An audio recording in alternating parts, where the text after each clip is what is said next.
Hello everyone, this is Sudhir and welcome to our YouTube channel. Today we discuss chapter number 4. आज हम जो chapter number जो 4 है उसको डिस्कस है वो करने जा रहे हैं बेटा। और ये क्लास 12th का है, political science, India external relation, Bharat के विदेशी संबंध, इसके बारे में डिस्कस है वो करेंगे आपके साथ।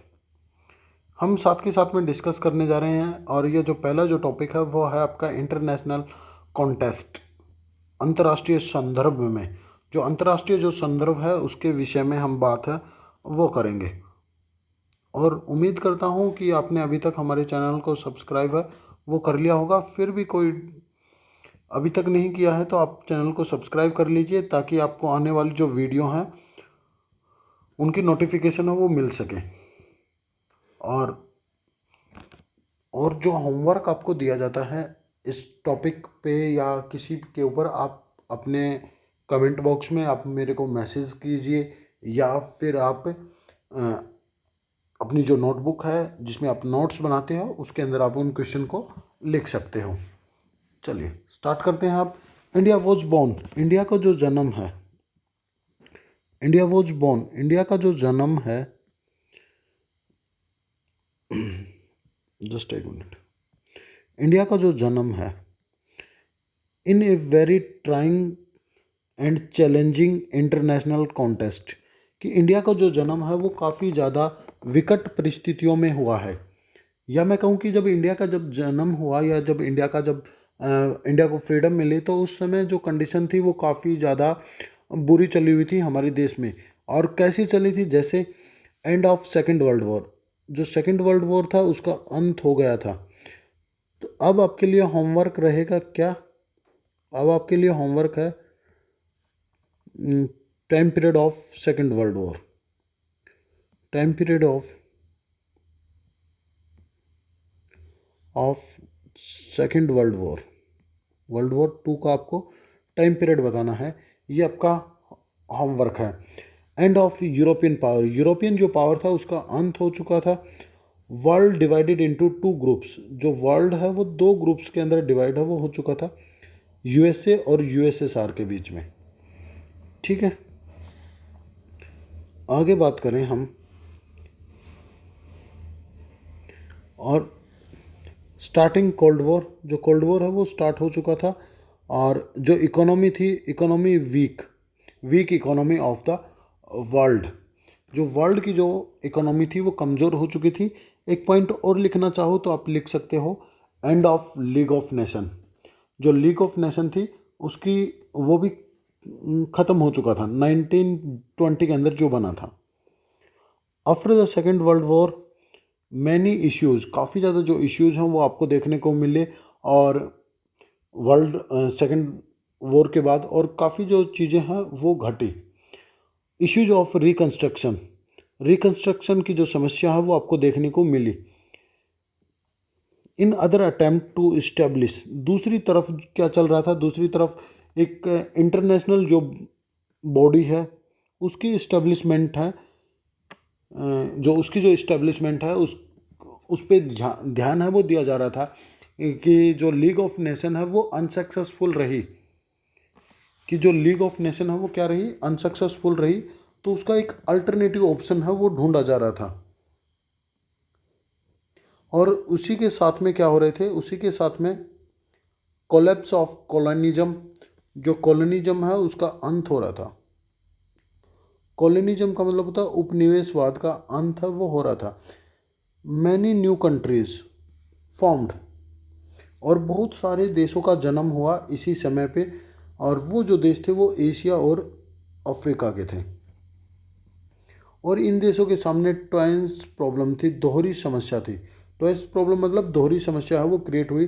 एक प्रॉब्लम क्रिएट हुई डेमोक्रेसी की, और दूसरी जो प्रॉब्लम क्रिएट हुई वो हुई वेलफेयर की, वेलफेयर या फिर डेवलपमेंट, जो डेवलपमेंट की जो समस्या है वो आपको देखने को मिली।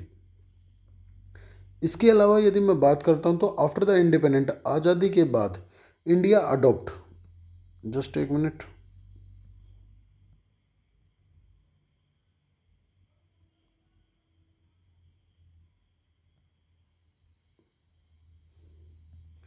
इंडिया अडोप्ट, इंडिया ने अडोप्ट किया फॉरेन पॉलिसी को, ठीक है ना। इंडिया ने जो फॉरेन पॉलिसी है उसको अडोप्ट है वो किया। एंड मैनी कंसर्न्स, और बहुत सारी चिंताएं थी।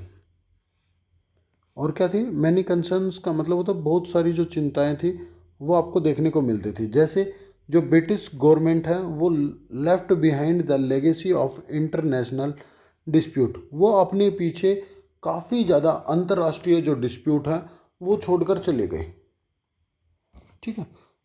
अपने पीछे पोवर्टी को छोड़कर चले गए, गरीबी को छोड़कर चले गए, और पार्टीशन है वो भी कर दिया। वो भी क्या कर दिया? विभाजन है वो भी कर दिया। तो इसकी वजह से जो भारत की जो फॉरेन पॉलिसी थी उसकी जो चिंताएं थी वो काफ़ी ज़्यादा बढ़ गई। इसके अलावा यदि मैं बात करूं आपसे, this was the overall contest in which India started participating, मतलब इंडिया ने भाग लेना स्टार्ट कर दिया इसी के दौरान। इन द वर्ल्ड अफेयर, अंतर्राष्ट्रीय मामलों में भाग लेना शुरू कर दिया। As a independent nation state, एक आज़ाद देश के रूप में भारत ने अंतर्राष्ट्रीय जो मामले थे उनके अंदर भाग लेना है वो स्टार्ट कर दिया, या पार्टिसिपेट करना स्टार्ट कर दिया। India decided to conduct its foreign relation, उसने अपने जो फॉरेन रिलेशन है उनके बारे में सोचा और बनाने की सोची कि भाई हमारे जो फॉरेन रिलेशन है वो कैसे होंगे। तो इन्होंने अपनी जो फॉरेन पॉलिसी है उसमें दो चीज़ों के ऊपर जोर है वो दिए गए, दो एम्स रखे गए। एक तो रिस्पेक्ट द सोवरेनिटी, कि हम किसी भी देश को अपने कंट्रोल में नहीं लेंगे, उस देश की जो प्रभुसत्ता है, जो सोवरेनिटी है, उसके रिस्पेक्ट करेंगे। मेंटेनेंस ऑफ पीस, हम शांति व्यवस्था को कायम रखेंगे, जो शांति व्यवस्था है उसको कायम रखने की कोशिश है वो करेंगे, कि किसी के ऊपर कोई अटैक है वो नहीं करेंगे। Domestic and international environment influence the foreign policy of a nation, कि किसी भी देश की जो फॉरेन पॉलिसी है उसको इफ़ेक्ट करता है। इन्फ्लुएंस का मतलब होता है प्रभावित करता है, इफ़ेक्ट करता है। डोमेस्टिक और इंटरनेशनल एनवायरनमेंट, किसी भी देश की विदेश नीति को प्रभावित करता है उस देश का घरेलू और अंतर्राष्ट्रीय माहौल, कि उसका माहौल कैसा है, उस देश के अंदर माहौल कैसा है। ये जो चीज़ें हैं वो काफ़ी हद तक उस देश की फॉरेन पॉलिसी को प्रभावित है वो करती हैं, चाहे कोई भी देश हो। आगे देखिए, developing countries lack of resource, जो डेवलपिंग जो कंट्रीज होती हैं उनके पास रिसोर्स की कमी होती है, जिसके कारण the concerns in the international system, और वो इफेक्टिवली एडवोकेट, वो अपने आप को समावेश नहीं कर पाती या अपने आप को घुल मिला नहीं पाती अंतर्राष्ट्रीय सिस्टम में, ठीक है ना। इंटरनेशनल सिस्टम में वो अपने आप को घुला या मतलब वो मैं ये कहूँ कि अपने आप को मिला नहीं पाती। They focus more on peace, और उनको फोकस करना चाहिए किसके ऊपर? ज़्यादा से ज़्यादा पीस के ऊपर, और development in their on neighbouring country, और अपने जो पड़ोसी जो देश हैं उनकी भी जो डेवलपमेंट है वो करनी चाहिए, उनका भी जो विकास है वो करना चाहिए। In other sides, another side developing countries,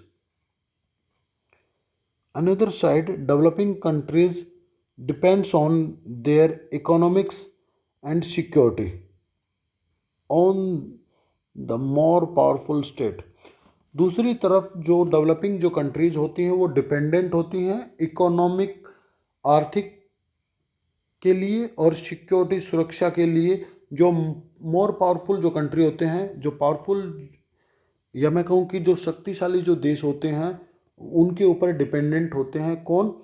developing countries. किस पर्पज़ के लिए? इकोनॉमी के लिए, और दूसरा पर्पज़ है सिक्योरिटी के लिए, सुरक्षा के लिए, और ये उनकी फॉरेन पॉलिसी को भी प्रभावित करते हैं, इन्फ्लुएंस देयर फॉरेन पॉलिसी। और ये जो पावरफुल जो कंट्री हैं ये उस देश की फॉरेन पॉलिसी को भी क्या करती हैं? इफेक्ट है वो करती हैं।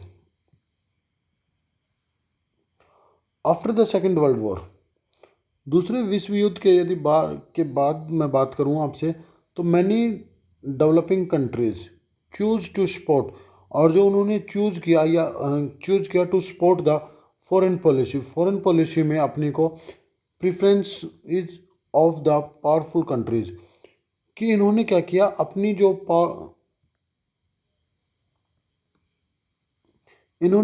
अपनी जो फॉरेन पॉलिसी थी उसमें सपोर्ट करना स्टार्ट कर दिया। किसको? पावरफुल कंट्रीज़ को। देखो, बहुत सारे देशों ने अपनी जो फॉरेन पॉलिसी थी उसको झुका दिया किसी एक पर्टिकुलर देश की साइड जो पावरफुल कंट्री हो। एक एग्जांपल देता हूँ मैं, जैसे भारत और पाकिस्तान का एग्जांपल दिया जाए तो पाकिस्तान ने अपनी जो फॉरेन पॉलिसी थी उसमें झुकाव दिया थोड़ा सा अमेरिका की साइड, और हमने जो झुकाव दिया या थोड़ा महत्व दिया किसकी विदेश नीति को, या किसको थोड़ा सा प्रेफरेंस दी, हमने दी यूएसएसआर को। द रिजल्ट्स, क्या रिजल्ट निकल के सामने आया, इसका जो रिजल्ट है वो निकल के सामने आया, the division of the countries, जो कंट्रीज थी वर्ल्ड की वो डिवाइड हो गई इनटू टू क्लियर ग्रुप्स। दो क्लियर ग्रुप्स के अंदर हम वो डिवाइड है वो हो गई। एक तो यूनाइटेड स्टेट की साइड जिसको वेस्टर्न अलायंस के नाम से जाना जाता है, दूसरा है सोवियत यूनियन यूएसएसआर। इन दो कैंप्स के बीच में, वो दो खेमों के बीच में जो विश्व है वो डिवाइड हो गया।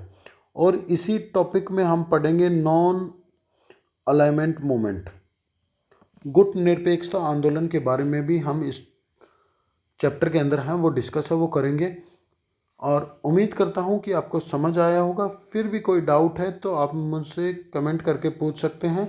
जो क्वेश्चन आपसे पूछा गया है उसका आप कमेंट में जवाब ज़रूर दें। और आज के लिए बस इतना ही था। मिलते हैं नेक्स्ट टॉपिक में। टॉपिक जो भी होगा वो आपको करा दिया जाएगा अच्छे से। फिर भी कोई डाउट है तो आप मेरे से पूछ सकते हैं। जब तक के लिए thank you and thank you everyone बेटा।